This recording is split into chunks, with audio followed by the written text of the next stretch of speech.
The ego can't handle the quiet. Twilight Zone, Season 2, Episode 25.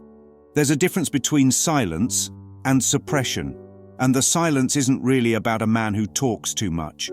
It's about the ego's terror of stillness. The proud Colonel Archie Taylor can't tolerate another man's voice, not because it's unbearable, but because it reflects something unhealed. The problem isn't Tennyson's noise, it's the Colonel's mind.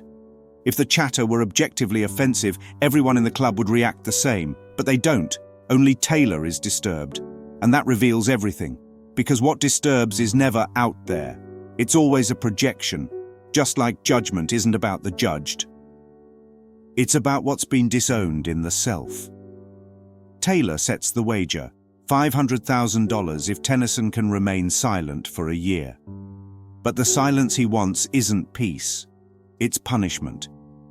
He says he wants quiet, but he rigs the game to fail. He never had the money. He mocks the man he tempts. He cloaks his bitterness in civility. This is ego theater, a mask of honor hiding the rot of fear. And here's where Grace whispers. Tennyson asks for a certified check, witnessed by all members of the club. That was the inner voice offering an exit. If the wager is backed, he proceeds. If not, he walks. But he ignores the prompt and steps into the cage, because the mind addicted to proving itself will overlook every exit the spirit offers. My courage against your credit. That line holds the blueprint of the entire episode. It's the ego's false bargain. Trade truth for appearances. Trade inner knowing for outer approval. Trade wholeness for performance. Tennyson doesn't trust his power, so he mutilates the body to prove worth. Taylor doesn't trust reality, so he pretends to be a man of means.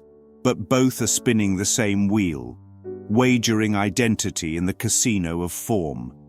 True silence is not the absence of words. It's the absence of self-image, and neither man ever touches that. Taylor gets the quiet he said he wanted, 4 months of it, but he still has no peace, because a quiet body doesn't mean a quiet mind. Still lips don't still the storm of judgment. He taunts Tennyson, projects infidelity onto his wife, brags, threatens, manipulates, because the silence didn't fix the real noise, and Tennyson, he wins. But he doesn't. He trades speech for validation, voice for vengeance. He gambles with the only thing he thinks he owns, his body. He doesn't question the woman who never visited. He doesn't question the premise. He just sacrifices to be seen. This is what the ego calls success. Both men perform. Taylor performs as a noble man of honor. But when the mask drops, he admits he didn't even have the $1,000 he once offered. He would have had to beg in the streets, and Tennyson performs as the loyal, desperate husband. But the real desperation was to matter, to be enough, to be heard, even in silence. This club is a hall of mirrors. It pretends to reward honor, but it only maintains the illusion. Once the truth comes out, Taylor is exiled. The ego doesn't mind fraud. It only minds exposure. The final moments echo with unspeakable sorrow. The year ends. Taylor is publicly humiliated. Tennyson stands victorious. But he cannot speak. He hands over a note. I knew I would not be able to keep my part of the bargain. So 1 year ago, I had nerves to my vocal cords severed. He silenced the body, but the mind still screams, because real silence cannot be forced. It cannot be bought. It cannot be proven. It can only be accepted. The Course in Miracles puts it this way. Silence is not a sound. It is the condition of knowledge, of being wholly certain, of knowing.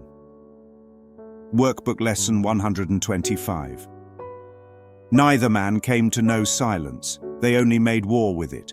One gambled with illusions, the other gambled with flesh. But the peace they sought was never outside the cage and never inside the bet.